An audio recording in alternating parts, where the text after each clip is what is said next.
Techie track education YouTube சேனலுக்கு உங்களை நான் வரவேற்கிறேன். இன்னைக்கு நம்ம பார்க்க போகிற டாபிக் என்னென்னா, இதை படித்தா நீங்கள் தான் கெத்து. அது என்னங்க, இதை படித்தா நீங்கள் தான் கெத்து அப்படிங்கிறீங்க அப்படின்னா பார்க்கலாம் வாங்க. அதுக்கப்புறம் இந்த சேனலில், டெக்கி ட்ராக் சேனலில் நான் நிறைய வீடியோஸ் வந்து போட்டிருக்கிறேன். டெக்னாலஜி ரிலேட்டடாக, ஒரு க்ளவுட் ரிலேட்டடாக, அதுக்கப்புறம் வந்து ஃபுல் ஸ்டாக் ரிலேட்டடாக வீடியோஸ் எல்லாமே போட்டிருக்கிறேன். தமிழ்லையும் இங்கிலீஷ்லையும் போட்டிருக்கிறேன். பாருங்கள், உங்களுக்கு ஏதாவது டவுட்ஸ் இருக்குது, இல்லை உங்களுக்கு வந்து இங்கிலீஷ்லையும் தமிழ்லையும் இருக்கிறது வந்து சிலது உங்களுக்கு தமிழில் வேணும் அப்படின்னா கமெண்ட் செக்ஷனில் அப்டேட் பண்ணுங்கள். கண்டிப்பாக உங்களுக்காக நான் வந்து அதை ஒர்க் பண்ணி தமிழில் வந்து நான் ரிலீஸ் பண்ணுறேன். ஓகேங்களா? பொதுவாக ஐடி இண்டஸ்ட்ரியில் நுழையிறவங்களுக்கு சில எண்ணங்கள் இருக்கும். எதுனா நம்ம எடுத்து படிக்கலாம். ஏன்னா ஐடியை பொறுத்தவரையிலையும் நிறையா லாங்குவேஜஸ், நிறையா கான்செப்ட்ஸ் எல்லாம் இருக்குது. எல்லாமே வந்து ஒர்க் அவுட் ஆகும், இல்லை ஒரு சிலது தான் வந்து கிளிக் ஆகும் அப்படிங்கிற மாதிரிலாம் இருக்குது. ஸோ இன்றைக்கு டெக்னாலஜிக்கு லேட்டஸ்ட்டாக என்ன டெக்னாலஜிஸ் இருக்குது, அது நெக்ஸ்ட்டு 5 to 6 இயர்ஸுக்கு எதெல்லாம் வந்து உங்களுக்கு ஹெல்ப்ஃபுல்லாக இருக்கும் அப்படிங்கிற மாதிரி நான் வந்து யோசித்து என்ன பண்ணேன் அப்படின்னா, ஜாப் போர்ட்டல்ஸில், அதாவது நாக்ரி, கிளாஸ் டோர், அது மாதிரி சில ஜாப் போர்ட்டல்ஸில் போயிட்டு எது டாப் ஹைலி பெய்டு ஜாப்ஸ், ரெண்டாவது எந்த ஜாப் வந்து உங்களுக்கு நெக்ஸ்ட் 5 to 6 இயர்ஸுக்கு வந்து உங்களுக்கு ஒரு ஜாப் செக்யூரிட்டியை கொடுக்கும் அப்படிங்கிற மாதிரி அனலைஸ் பண்ணேன். அதை பேஸ் பண்ணி தான் வந்து இந்த வீடியோ வந்து நான் போட்டிருக்கிறேன். சரிங்களா? ஸோ அதில் டாப் 6 ஜாப்ஸ் நான் எடுத்துக்கிறேன். இதில் ஒரு சிலதெல்லாம் வந்து நான் விட்டுருக்கிறேன்.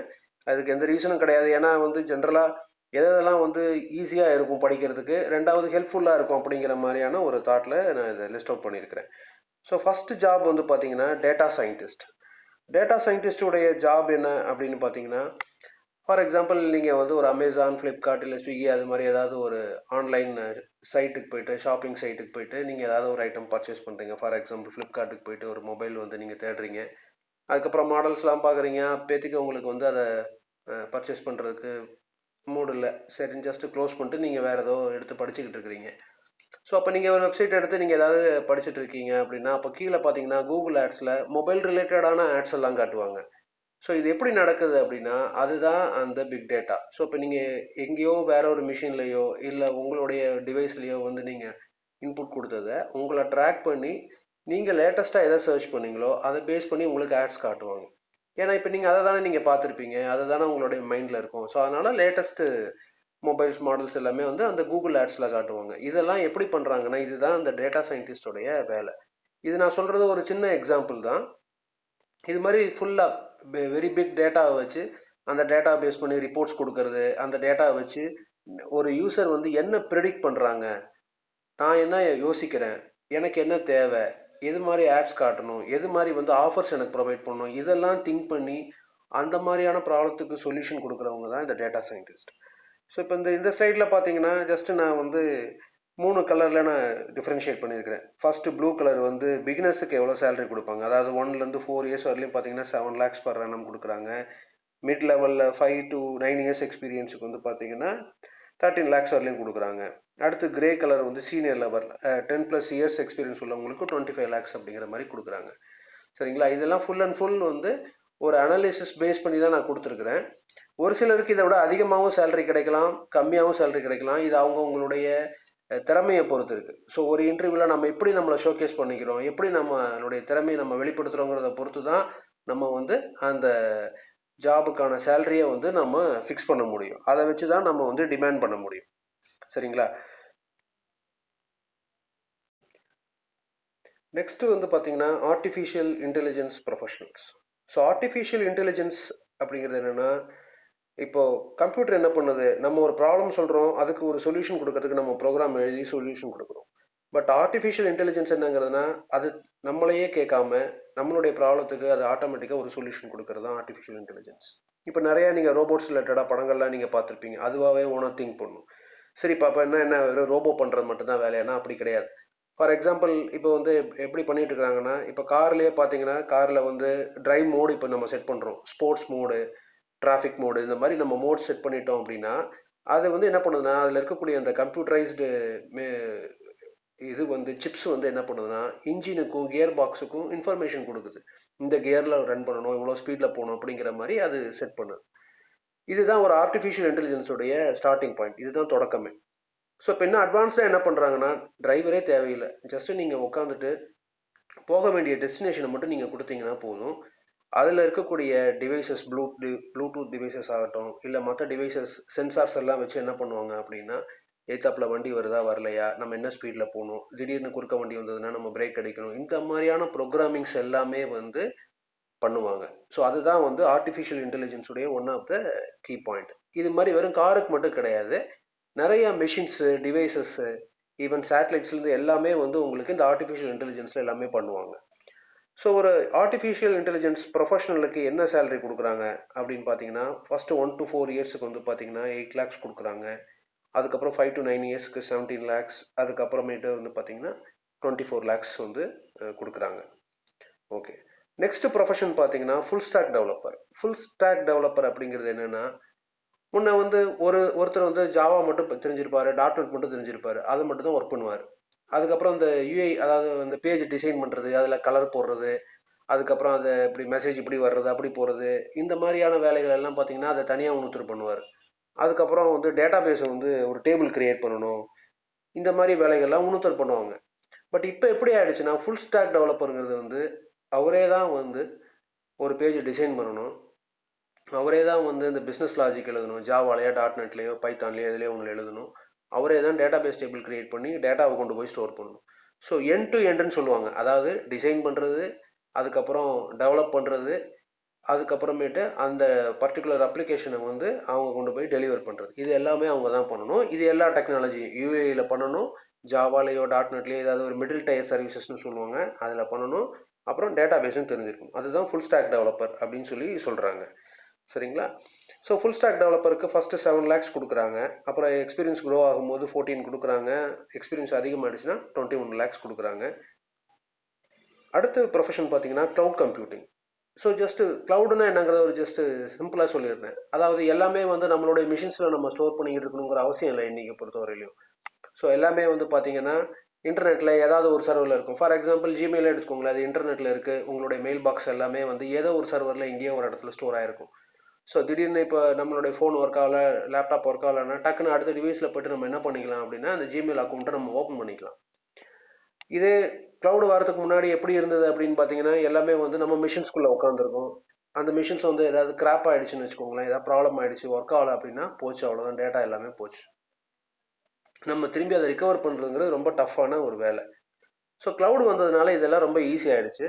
ஸோ ஆனால் இப்போ இந்த க்ளவுடில் எப்படி, ஃபார் எக்ஸாம்பிள் வந்து ஒரு சிம்பிளாக ஒரு அப்ளிகேஷன் இருக்குது. இப்போ நான் ஃபுல் ஸ்டாக் டெவலப்பருக்கு சொன்னேன் இல்லைங்களா, இப்போ ஒரு அப்ளிகேஷனை ஒரு டிசைன் பண்ணணும், டெவலப் பண்ணணும், அதுக்கப்புறம் டிப்ளாய் பண்ணணும்னா இதே வேலையை வந்து க்ளவுட்லேயே கூட இப்போ பண்ணிக்கலாம்.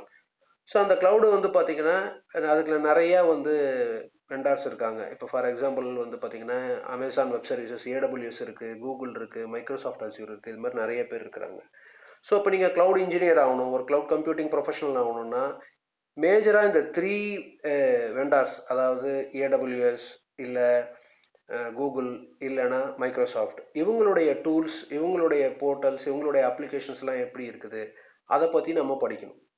ஸோ ஜென்ரலாக க்ளவுட் கம்ப்யூட்டிங்கை பொறுத்தவரையிலையும் பார்த்தீங்க அப்படின்னா இதுதான் வந்து நெக்ஸ்ட் 5 to 10 இயர்ஸ் வந்து பார்த்தீங்கன்னா இதுதான் வந்து ஒரு கீ டெக்னாலஜியாக இருக்க போகுது. ஏன்னா ஆல்ரெடி அது ஸ்டார்ட் ஆகிடுச்சு. நியர்லி 2017 ஆன்வர்ட்ஸ் பார்த்தீங்கன்னா க்ளவுட் வந்து ரொம்ப மோஸ்ட் வாண்டடாக இருக்குது. இப்போ நிறைய பேர் வந்து க்ளவுட் கம்ப்யூட்டிங் வந்து பண்ணுறாங்க.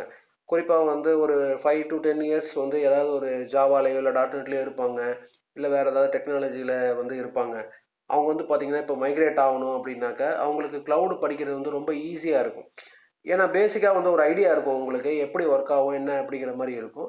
இது வெறும் எக்ஸ்பீரியன்ஸ் ரிசோர்ஸ் மட்டும் கிடையாது, ஈவன் ஃப்ரெஷராக வரவங்களுக்கு கூட பேசிக் கம்ப்யூட்டர் ஐடியா இருந்ததுன்னா க்ளவுட் ரொம்ப ஈஸியாக இருக்கும் உங்களுக்கு அதை கற்றுக்கிறதுக்கு.